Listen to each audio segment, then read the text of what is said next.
Bien-aimés en Christ, je vous salue dans le nom puissant de notre Sauveur Jésus-Christ de Nazareth.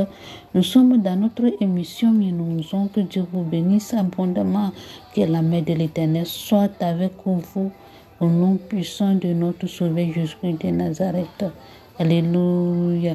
Frères et sœurs en Christ, l'Éternel nous avait donné cette chose qu'on doit mettre en pratique, frères et sœurs, c'est très très important pour nous les enfants de Dieu de mettre en pratique cette chose. Alléluia. Et je vais vous rappeler ces 7 choses qu'on doit mettre en pratique. Premièrement, on doit craindre l'Éternel. Alléluia. Deuxièmement, on doit méditer la parole de Dieu. Alléluia, jour et nuit, on doit le méditer, prier sans cesse, accepter la volonté de Dieu, même s'il est au contraire de la nôtre.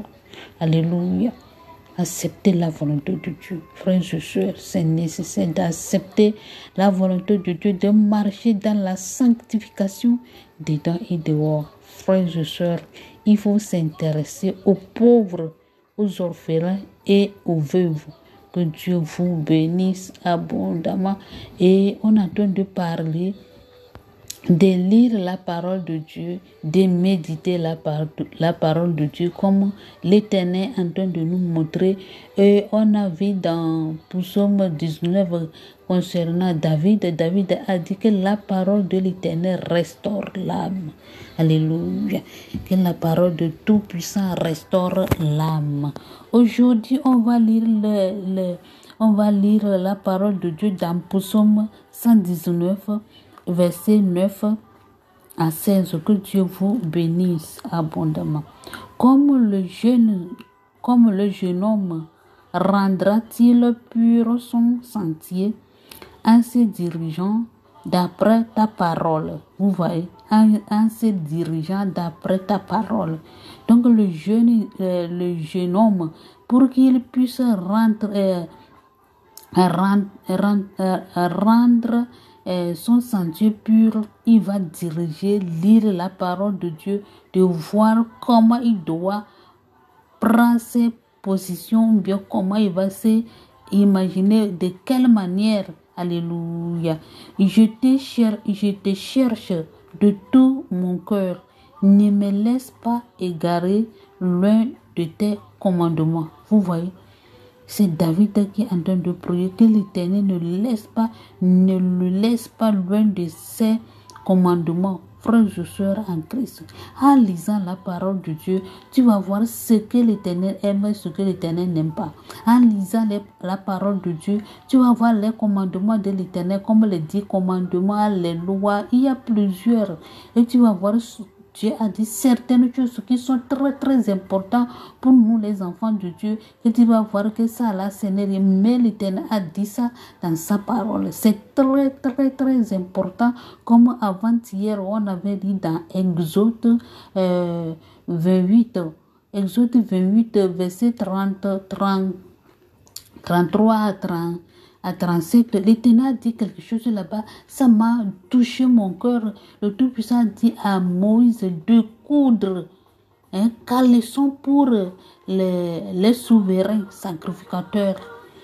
Il doit porter le caleçon avant de porter la robe là-dessus, avant de lui parler. Sinon, si tu vas dans la face de Dieu, et si tu n'as pas porté le caleçon, tu es péché contre l'Éternel. C'est une péché. Et toi qui pries, tu ne portes pas le caleçon. Avant de prier, avant de rester à la face de Dieu, avant de prier, c'est l'abomination. Parce que Dieu n'aime pas. Il a dit quoi? Si le jour que, comment on appelle ça, si ne porte pas le caleçon, les souverains sacrificateurs, s'ils ne portent pas le caleçon avant de rentrer dans là où il y a là où il y a l'alliance, l'arche de l'alliance, qu'ils vont mourir dedans. Donc le souverain sacrificateur va mourir dedans parce que il a péché contre l'Éternel. Donc, toi qui es en train de m'écouter, vous voyez, en lisant la parole de Dieu, tu vas voir certaines choses comme ça.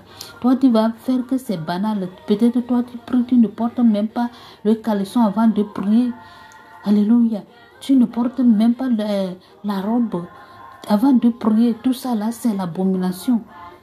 Alléluia. En faisant tout ça là, tes prières ne vont pas directement devant l'Éternel parce que tu es dans l'abomination, tu es dans le péché.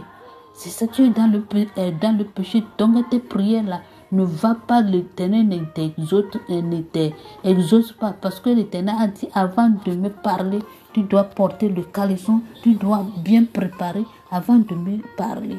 Alléluia. Vous voyez, en lisant la parole de Dieu, tu dois voir tout ça là. Amen. Amen. Que Dieu vous bénisse. Je serre la parole dans mon cœur. Je serre la parole dans mon cœur afin de ne pas pécher contre toi. Alléluia. David est en train de lui serre la parole de Dieu dans son cœur pour qu'il ne puisse pas pécher contre l'Éternel. Alléluia. Donc la parole de Dieu, c'est Dieu lui-même. En lisant la parole de Dieu, tu vas voir ce que Dieu n'aime pas et Dieu ce que Dieu aime. Alléluia. Et toi-même, tu vas fuir loin de ce que l'Éternel n'aime pas pour que tu ne peux pas pécher contre le Tout-Puissant. Béni sois-tu, ô Éternel. Enseigne-moi tes statuts. De mes lèvres, j'énumère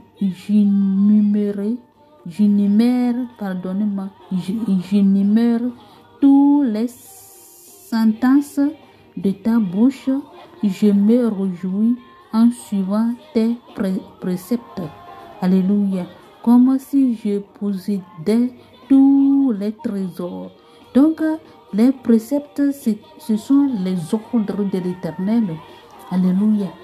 C'est ça que David est en train de dire, que les ordres de l'Éternel, bien les témoignages de l'Éternel, c'est quelque chose qui est précieux, c'est une trésor. Vous voyez, c'est une trésor.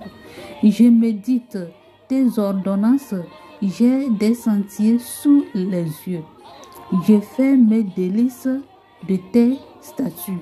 Je n'oublie point ta parole. Alléluia. Frères et sœurs en Christ, c'est toi qui es en train de m'écouter maintenant. C'est toi qui l'Éternel en train de parler. Il est en train de me parler moi aussi si on ne lit pas sa parole.